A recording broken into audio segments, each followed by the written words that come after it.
remains one of the greatest conspiracy theories of all time, born in an era of global political suspicion.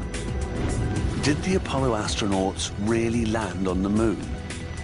They had to fake the moon landings because they knew successful trips to the moon and returns could not be made.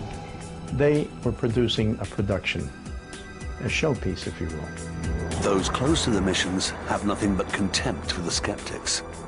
Their ignorance of science is so complete that it's pointless to try and argue with them. These hoax conspiracy propagators are doing a tremendous disservice to the young people of our future. Any idea could have been hoaxed is, quite frankly, insane. To test the evidence underpinning the hoax theories, we've built our own moon set. Were the Apollo moon landings really a giant leap for mankind as claimed, or just a small step for man?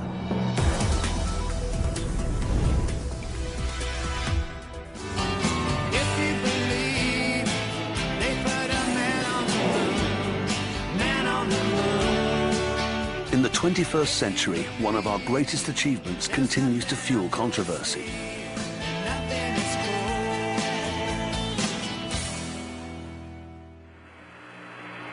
It's one small step for man, one giant leap for mankind. But were the Apollo moon landings the culmination of a carefully orchestrated hoax? Bill Kaysing is often called the father of moon conspiracy theorists. When Armstrong said that's one small step for man and one giant leap for mankind, I think that the footprint that he was leaving was in Area 51, north of Las Vegas, Nevada. The second man on the moon, close behind Armstrong, was Edwin Buzz Aldrin. I'm totally in favor of freedom of speech. But I think people need to be responsible when they think about intentionally, for their own benefit, misleading the young people who are the future leaders of our world.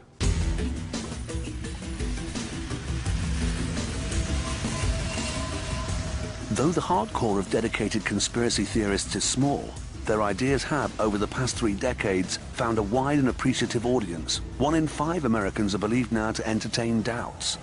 And you hear about the fact that the landing was actually done in a television studio.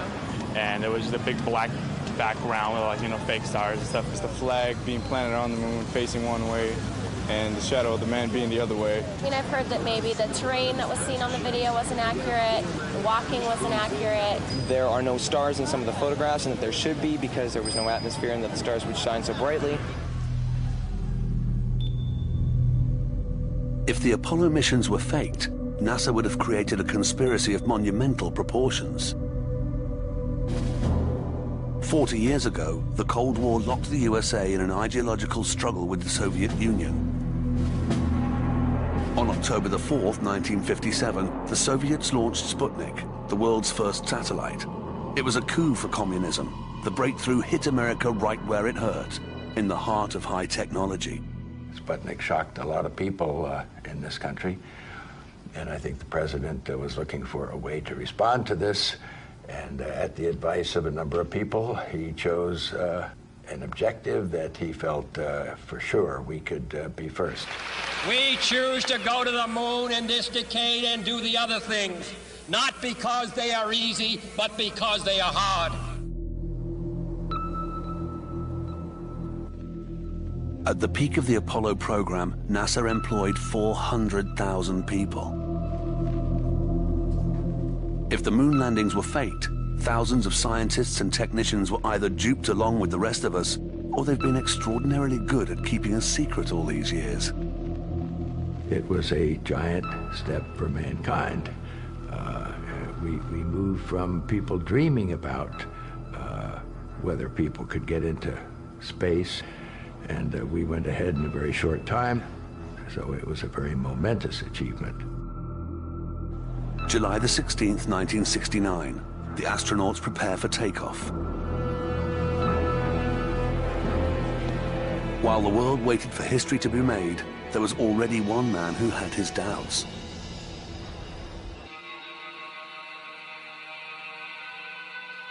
During the 1960s, Bill Kaysing was head of technical publications for Rocketdyne, a company involved in the manufacture of the Apollo rockets. This gave him access to top-secret documents. What he read led him to question the feasibility of the whole moon project. He claims the CIA had made 3 attempts on his life to silence his controversial views.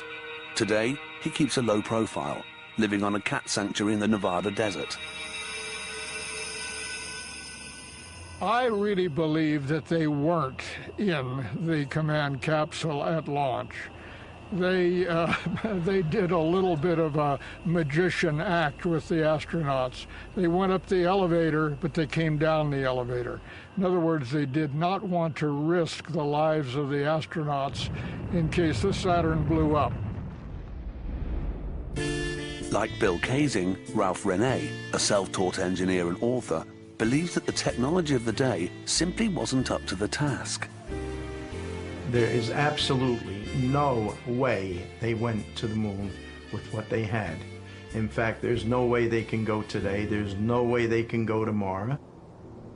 You don't send man where you haven't sent the monkey. Nevertheless, the president had promised a man on the moon by 1970. If NASA couldn't do it, they'd have to fake it, with foolproof documentary evidence. Marcus Allen is the British publisher of Nexus, a magazine dedicated to alternative politics, history, and science. Those photographs can be demonstrated not to have been taken on the lunar surface. Now, if they were not taken on the lunar surface, there's only one other place they could have been taken, and that's on Earth. Documentary evidence from all 6 of the successful Apollo landings shows similar anomalies. In some, areas lit from behind, which should be in deep shadow, are bright and perfectly visible. In other pictures, the shadows are at near right angles, suggesting 2 separate light sources. Perhaps most surprisingly, there are no stars in the Apollo photographs, even though they were taken from space. When the archive film is sped up, the astronauts appear to be running at normal speed in terrestrial gravity. And why does the flag appear to be fluttering in a breeze, even though there's no wind on the moon? To test whether any of these allegations can be substantiated, we plan to create our own lunar set. Its location, the Trona Pinnacles, a desert area 4 hours from Hollywood, home of Illusion. Our moon set will be used as a backdrop, not to try and fake our own lunar landings, but to test the most famous hoax theories. We've brought in historically accurate props to recreate the iconic moments. A single high-wattage studio lamp will replicate the intensity of the sun as our sole light source. By challenging some of the most famous conspiracy arguments, can our experiments prove whether the small step for mankind was really the giant leap they said it was?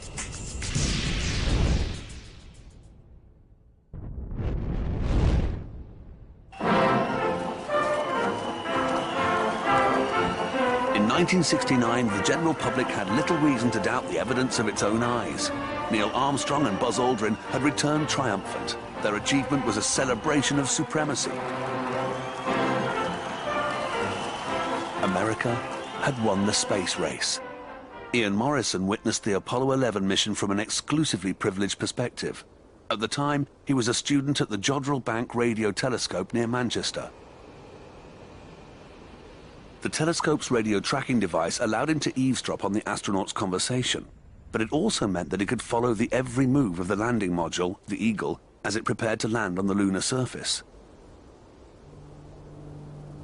I should say that we were not officially tracking the Apollo craft. We were doing this for fun and our own interest. T-minus 15 seconds. Guidance is internal. 12, 11, 10, 9. Ignition sequence start. We could hear the whole conversation of the astronauts all the way down to the surface. They were obviously highly excited, and it must have been wonderful as they sort of literally reached the surface. 2, 1, 0. Liftoff. We have a liftoff. 32 minutes past the hour. Liftoff on Apollo 11. Astronomer Sir Patrick Moore reported the mission live on British television. Ever since the dawn of human history, we dreamed about going to other worlds, and this was the first time it had been done. And of course it was an exciting time, and also a very tense one. And of course I knew both Neil and Buzz. And of course there was no provision for rescue. Had they made a faulty landing, they couldn't have got back, and that would have been too ghastly to contemplate. But the skeptics claimed NASA faced an uphill struggle. They could not guarantee success with the apparently primitive technology of the 1960s. This was brought into sharp focus just 14 months before the mission, when Neil Armstrong test-piloted a prototype landing module. Unfortunately, it went out of his control, and luckily he was able to eject before it crashed in flames.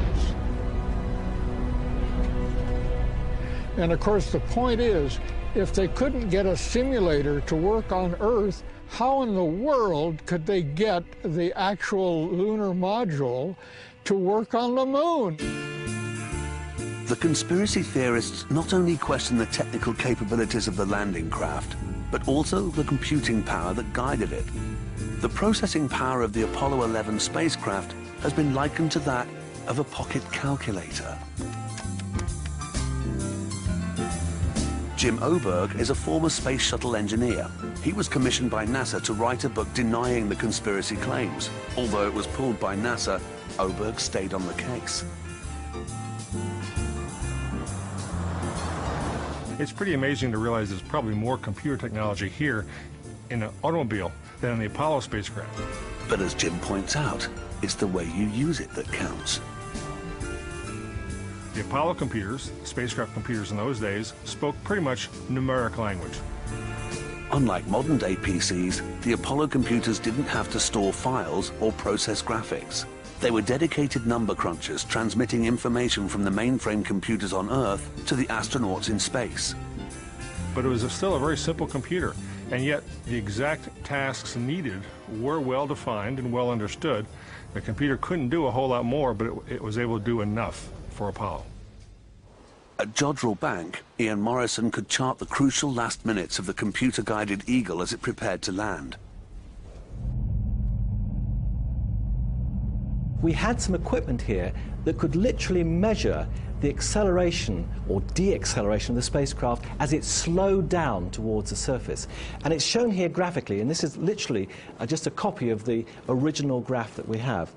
And what you see here is a very nice smooth curve. The fact it's becoming more gentle means that the spacecraft was gently coming down to land under computer control. 60 seconds. Lights on. But the interesting thing is that just before it looked as though it was going to land, the graph changed, and instead of going down, the craft accelerated upwards. As we were at 500 feet and Neil Armstrong took over the controls manually to redirect it, because he could see that we were headed for a place that didn't look too suitable, and he wanted to fly over it on the other side. Roger, 1201 alarm. Roger, we got you. We're going at alarm.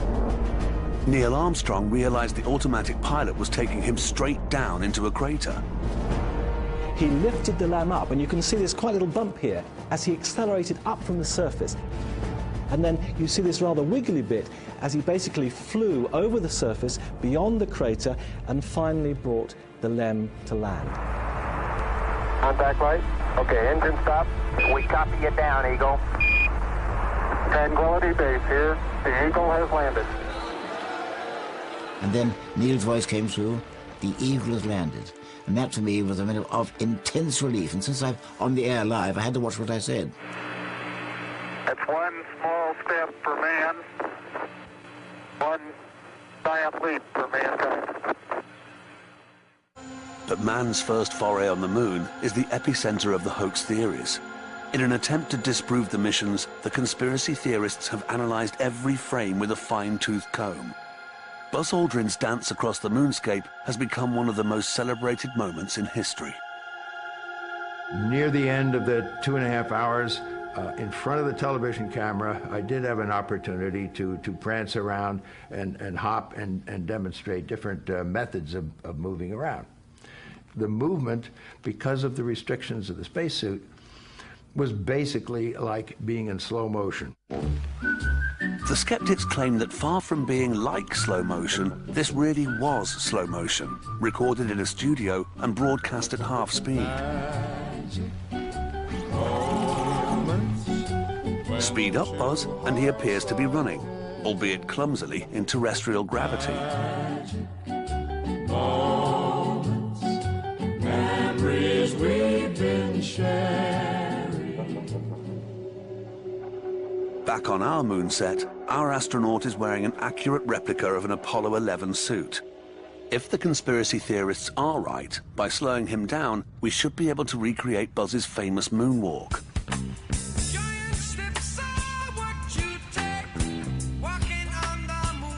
The ungainly lope looks half right, but our astronaut still can't achieve the characteristic bounce and weightless grace of Buzz's original.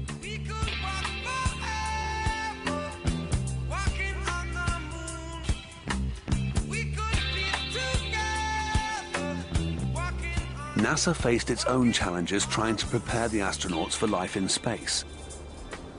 Well, there were a lot of different schemes of suspending a person and taking up 1/6 of his weight by pulleys or working on a sort of a slanted platform.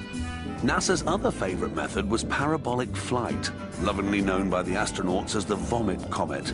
By climbing and diving in a series of arcs, the plane can simulate 30-second bursts of reduced gravity. This gave astronauts a feel for the ups and downs of life in space. But the suggestion that an entire lunar landscape could have been built inside the aircraft stretches credibility well beyond breaking point. For the skeptics, refuting the moonwalk theory means nothing. They claim they have all the proof they need in the photographs. I do not think it was feasible for the astronauts to take the wonderful pictures that NASA has presented as having been taken on the moon. There are so many impediments that were natural.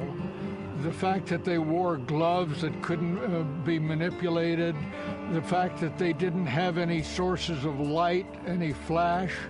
Ralph Renee also believes the design of the Apollo suits would have prevented the astronauts operating anything as delicate as a camera. To prove the point, he's designed a space glove machine, which is supposed to replicate the effects of space on the body. In the near vacuum of space, the gases within his body would immediately expand. What I do is I pull a vacuum in this chamber I created, and I have a glove inserted inside of it. And it was to prove that the flexibility they shown in their suits and gloves are impossible. Right now, I can put my hand in there and I can move it every which way. I can grasp, I make a fist, I can lift up, down. But as soon as I throw this switch here, I evacuate the chamber. As the air is sucked out of the machine, the vacuum makes the glove increasingly difficult to flex. And this glove doesn't want to move. I can't bend it backwards. I can hardly force it down, and I can make a fist, but you can't hold it. And you could never pick, I mean, how could you pick up small screws and bolts like they've shown them to do, or trigger a little tiny trigger on a camera with the glove doing this? Trained aerospace engineer Jay Windley runs a website dedicated to repudiating the moon conspiracies. His passion and knowledge runs deep. For this program, he has agreed to challenge the most persistent conspiracy claims. This is a Hasselblad EL500 camera manufactured specially for the lunar missions. Yet attached to the spacesuit via this bayonet. The camera would have a framework surrounding the bottom and rear of the camera, and it would slide down onto the control unit here so that the astronaut could work with his hands without worrying about the camera. The lunar cameras didn't need a viewfinder. The restrictions of the helmet made it impossible for the astronauts to look down and frame a shot. Basically, you could just sort of point that camera at what you wanted without having to really look through a viewfinder. According to the conspiracy theorists, this was a major impediment. This is where the shutter is on the Hasselblad camera, which cannot be seen from inside the helmet, the astronauts are wearing. So how do they know they've taken a photograph? How do they know the fingers even got onto the shutter? How do they know they pressed it? The shutter release, normally a very small button, has been made especially large so that it can be pressed with an astronaut's glove. Reinforced inner suits also help the astronauts manipulate the camera, as did several other design features. The Zeiss Biogon lens here has been fitted with these little paddles to allow the astronaut to manipulate them with clumsy fingers. You just push it in either direction. The focus ring has been fitted with stops that correspond to near, medium, far, and infinity. So he didn't have to pay attention to whether he was 8 feet or 9 feet away from a subject. He wouldn't have to very carefully measure it. Richard Underwood was responsible for training the Apollo astronauts in the art of lunar photography. Even in the early days, before they went to the moon, I'd say, you know, when you get back from this journey, you will be a national hero.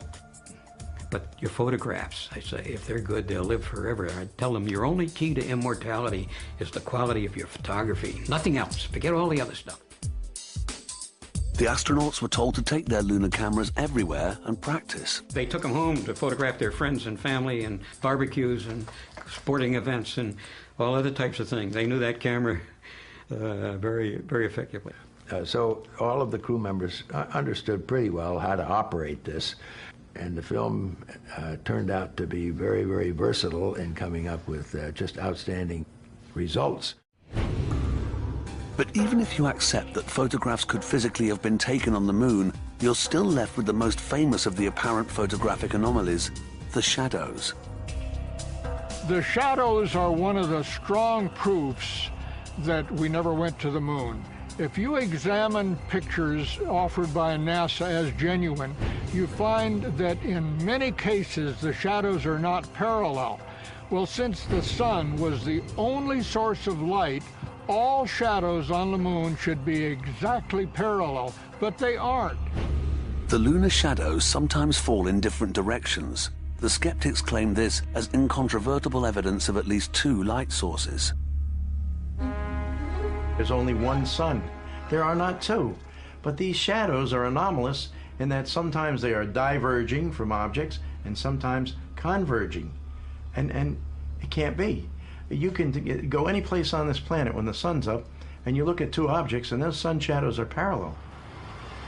Take up Ralph René's challenge and we can see shadows aren't always parallel. Shadows are a very poor way of determining the direction of the light source because they tend to diverge and converge based on the shape of the object that casts them, and also because of the terrain that lies underneath them. These affect the direction of shadows as we see them. A conspiracy theorist can make that shadow go one direction or another, both literally and figuratively, and he can drive a wedge in the layman's uncertainty about them.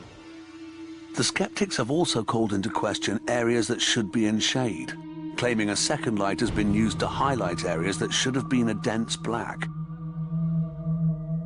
Well, let's have a look at one of the most famous photographs of the 20th century, Man on the Moon. It was taken by Neil Armstrong of Buzz Aldrin on Apollo 11. Given that it's very harsh light, as you can see here, where it strikes directly, you would expect the shadow area to be virtually invisible, but it's not. Yet on our moon set, we can see the single light source does not create heavy shade. As you can see, there is only one light source in this entire picture, and it's behind us. According to the conspiracy theorists, this side of the astronaut should be in total shadow. But it isn't. What's happening? The light from the ground around us is being reflected back up toward the astronaut, and it's illuminating this portion of him. The symbolic highlight of Apollo, the planting of the American flag, has also generated deep suspicion. Wherever there's an American flag, it's always brilliantly lit up, even if it's on the shadow side. And on the shadow side, that should be really dark black. But they had little spotlights, obviously, because that's the only way you can do it. Oh, geez, that's great. Is the lighting halfway decent? Conspiracy theorists say that it's suspicious for the flag to be brightly lit on both sides in all of the photographs. They say it should appear in shadow at some point. Here we can see our flag brightly lit from the front, but if we move around to the back, we can see that even with our single light source, it's still brightly lit. The light is shining through and making the flag glow. But this does not explain how a flag can wave in a windless environment. When they were filming some of the flag scenes, they had air conditioners going to keep the astronauts cooler since they were wearing their little space suits. So it's very possible that what we saw was wind.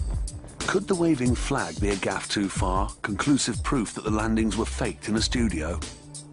On our moon set, Jay Windley hopes he can prove otherwise.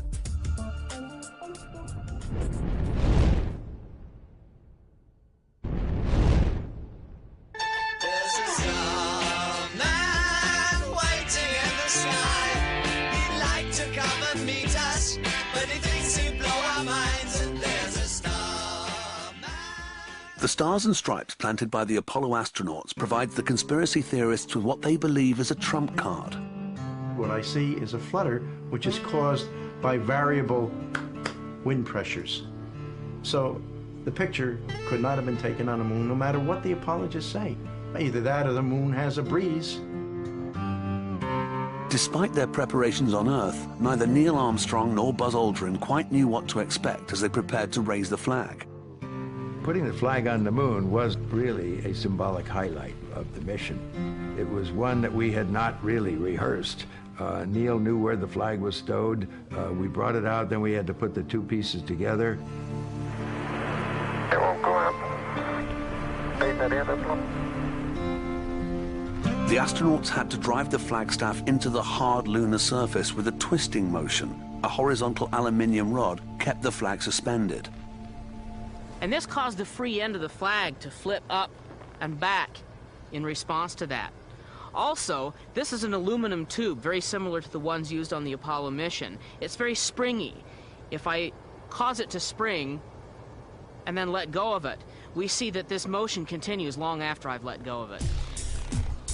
On Earth, this pendulum motion would be damped, in engineering terms, by air resistance. But on the moon, there is no air to slow the flag down and stop it waving. Most obvious evidence the flag was on the moon and not in any air is that whenever people walked by it, it didn't move at all. It only moved when someone was working with the staff or letting go as it rocked back and forth. It didn't billow like it was being hit by a burst of air. It swung back and forth like maybe a sheet of chainmail would. Try it yourself. Try this at home.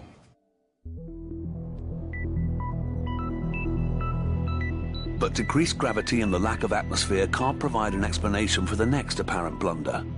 When the 16-ton Eagle touched down, it should, claim the skeptics, have disturbed the surface of the moon, blowing the top layer of dust away to expose the rock beneath. But the images show footprints clearly imprinted around the base of the spacecraft. Surely the dust would have blown away, or worse. This enormously powerful jet of flame and heat and gas, it would have easily scooped up an enormous crater. In fact, there was supposition that the crater would have been so big that the lunar lander would have disappeared into it. That's true. Ralph Rene has designed a simple experiment to illustrate the point. He's calculated that the landing module would have been approximately 26 times more powerful than a domestic leaf blower. And if a humble leaf blower can leave a crater in a gravel pit, the module with 10,000 pounds of thrust should have made a canyon. They didn't move dry dust, they didn't move little rocks, they didn't move anything. So the demonstration is to show that this stuff will disappear immediately, and I'll even be able to gouge some kind of a hole. Come here, you. I haven't used you in a long time. Here we go.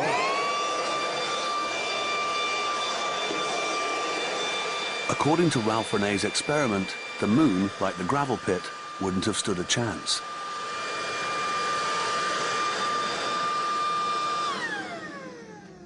When it actually landed, the dust was all still there. Now, how can that be? You know, if you blow dust away, it goes away, like I just did here. I swept the ground. But the Eagle had reduced its power to 25% as it glided into land. Its gentle forward motion would have limited its impact on the ground even more. Under closer inspection, some of the photos do reveal that the landing disturbed the fine lunar soil, but not enough to blow away all surrounding dust. But the most intriguing anomaly has to be the absence of the largest, most stunning object seen in space. In a sky untouched by streetlights, atmosphere, or pollution, the view of the night sky should be spectacular. But incredibly, stars appear to be missing from the Apollo photographs. Back then, fortunately for me and us who are trying to break this thing out, the truth, they took no pictures of the stars. Bill Kaysing believes that omitting the stars was all part of NASA's deception. Astronomers could have easily discerned that the star positions were not those that would have appeared in a photograph taken from the moon. So it's another case where they could not fake it, so they simply ignored it.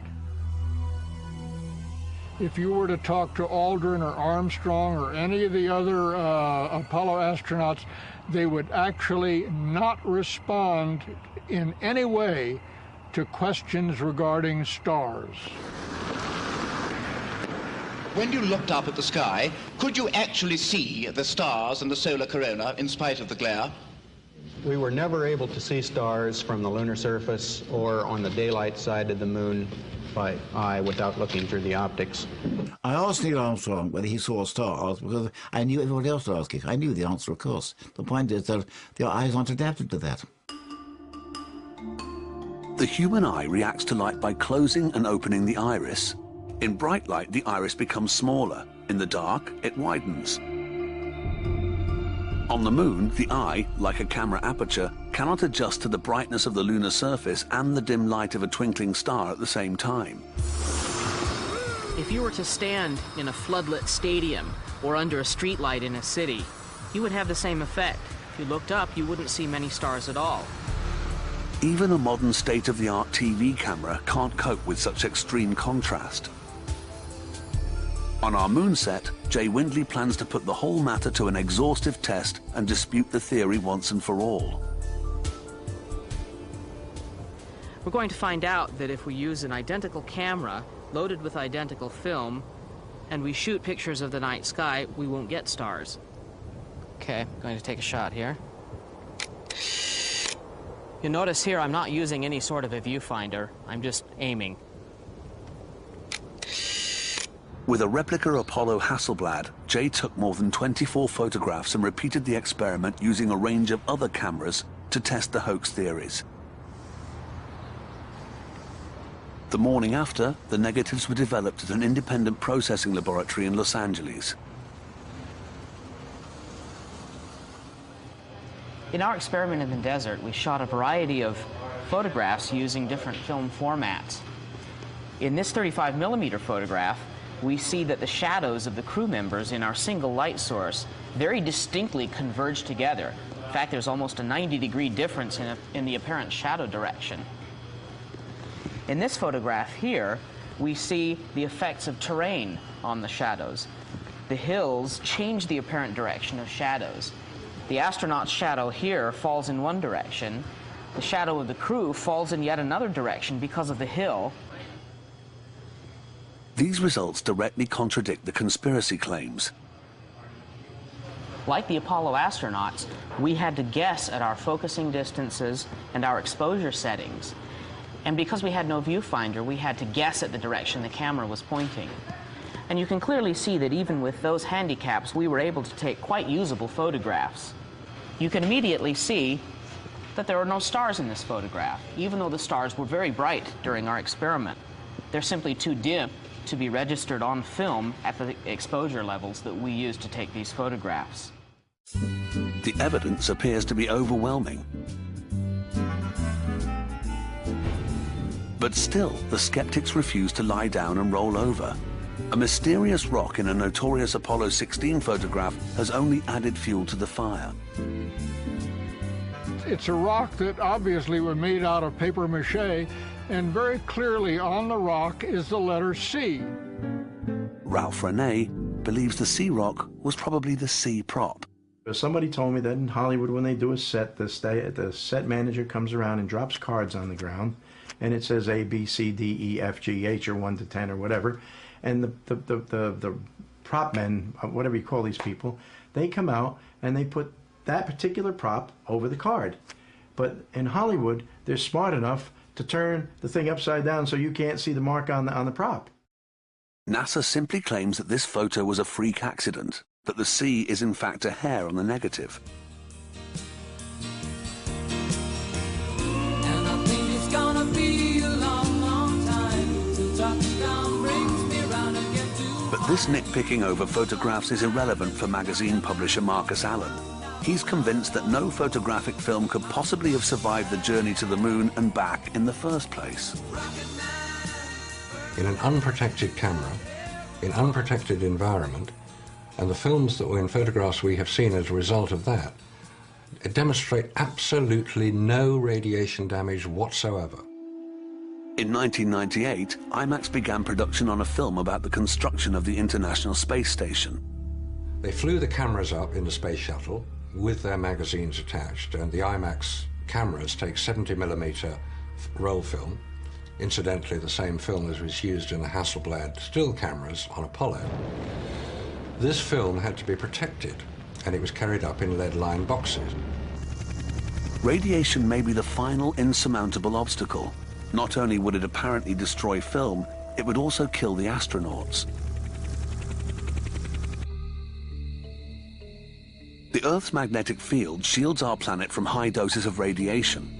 But beyond this, in space, the conspiracy theorists claim the astronauts' fragile flesh would be bombarded by an arsenal of deadly forces. The moon is irradiated by the sun constantly with terrible heat, and of course there's cosmic radiation, and then there are micrometeorites that travel 60,000 miles an hour that would go right through the camera, the film, and of course the astronauts themselves. While the odds against a micrometeoroid hitting an astronaut are believed to be extremely low, any puncture would be decidedly uncomfortable.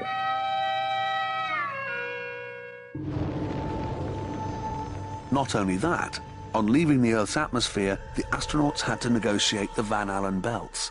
Van Allen, he said it was a sea of deadly radiation.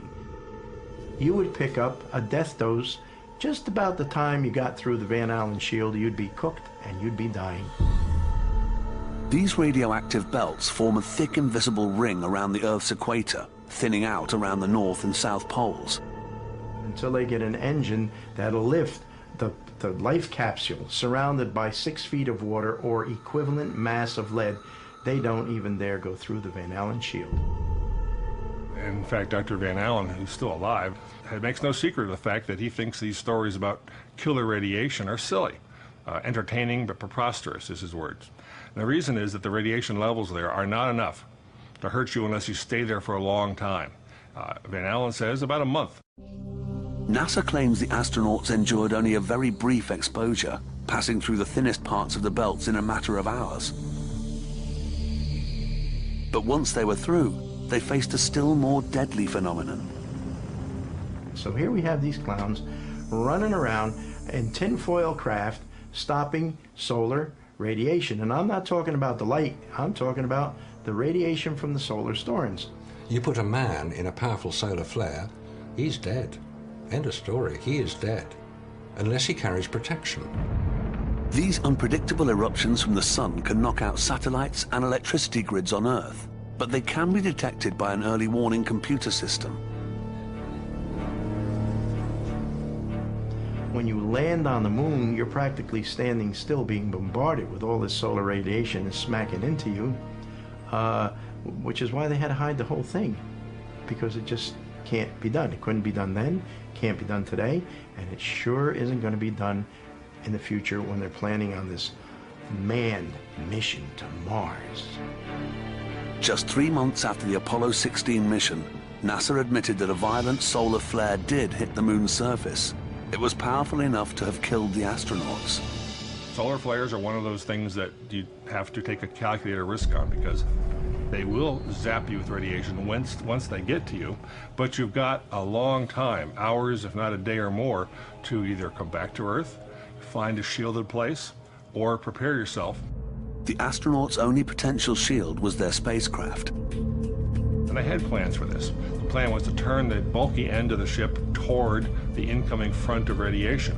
That bulk of the ship and all the fuel in it would provide plenty of protection for that burst of radiation.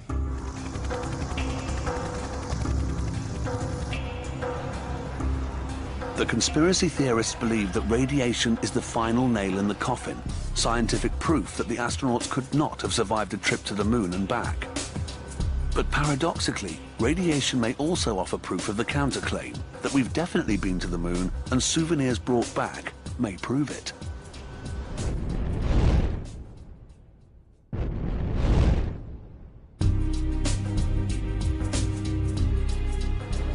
In total, the Apollo missions brought back over 382 kilograms of lunar soil and rock samples, which were distributed to laboratories all over the world. At the independent Berkeley Geochronology Center in California, geologist Paul Rene has been studying lunar rock samples for the last 10 years.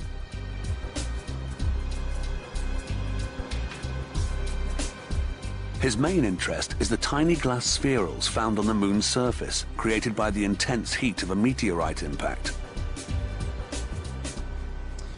The spherules that we've been analyzing are tiny balls of glass, so they're like magma that we find on the Earth in that sense. But they've cooled very, very quickly, and so they form a essentially uniform glass sphere. With less gravity to distort their shape, lunar spherules are generally larger and rounder than their Earth counterparts. But it's the age that really sets them apart. In this copper disc, we have loaded 145 of these lunar spherules. This copper disc will then be loaded into a sample chamber, which you can see here. By using a laser heating system to release the gases contained in the spherules, Paul Rene can test them for cosmic radiation, determining their age and thus the Holy Grail, their true origin.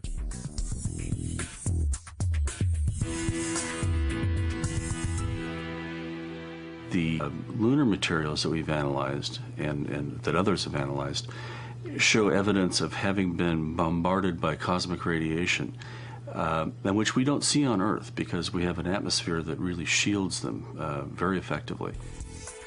According to the tests, the spherules are 3.9 billion years old.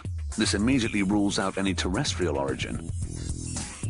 The oldest glass I'm aware of on the Earth, anywhere, is about 165 million years old.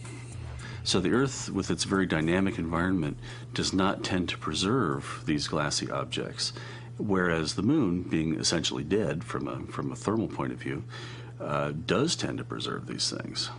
The results that we obtained are absolutely definitive proof of a lunar origin.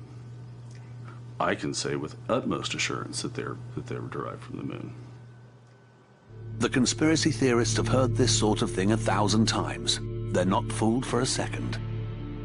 The lunar rocks were fake, just like the pictures were in the stories of the astronauts. NASA has a ceramics laboratory where it would have been very easy to produce the 800 pounds of rocks allegedly brought back from the moon. But it's evidence the astronauts left behind, not what they brought back, that may finally prove the skeptics wrong. Each mission set up a series of experiments. More than 30 years after the Apollo 11 mission, one of them continues to function, the Lunar Laser Ranger.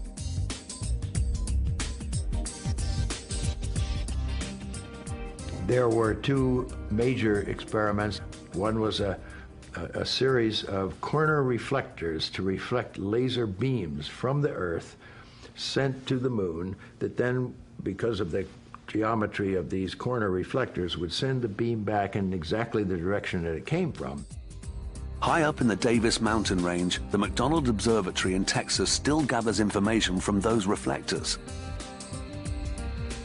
In 33 years, no one has showed up. No one has come and talked to us.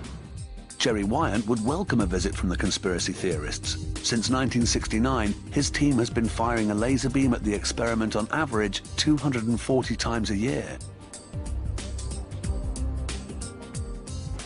And of course, at Apollo 11 site is where the United States placed its first lunar retro package. So we fire laser at this spot and three others on the moon. Now he's turned the laser on. In a few seconds, you'll see the splash. The laser hits the apparatus on the moon's surface and is reflected back as a series of pulses, invisible to the human eye. By measuring the amount of time it takes for each laser pulse to return to Earth, Jerry and the team can gather exact information about the Earth's position in the solar system.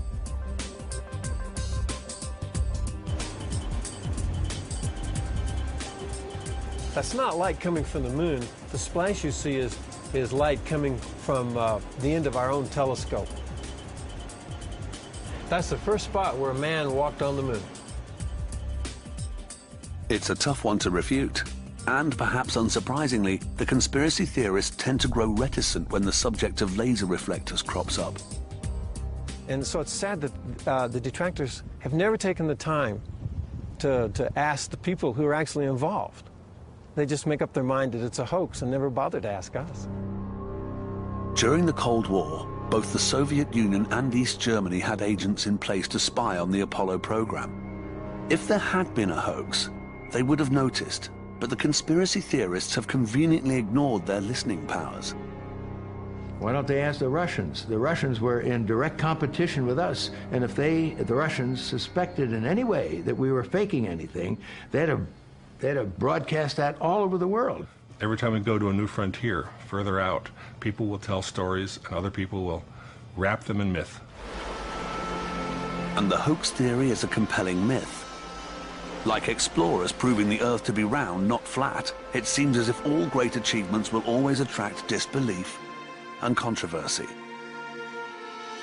In the million years of human history, going to the moon, baying for the moon, wishing for the moon was a metaphor for the impossible. And suddenly people did it. But I think a large part of it is just cultural vandalism. Cultural vandal, I like it. I think I'm going to get a sign for my car. I am a cultural vandal. That's a good one. Like the urge to deface the Mona Lisa or to carve your initials into a statue, to carve your initials onto the face of the Apollo program is just an urge that people seem to have, some people. Perhaps the final proof is this. Compared to difficulties involved in sustaining such an elaborate scam, wouldn't it be so much easier to build a rocket and fly to the moon?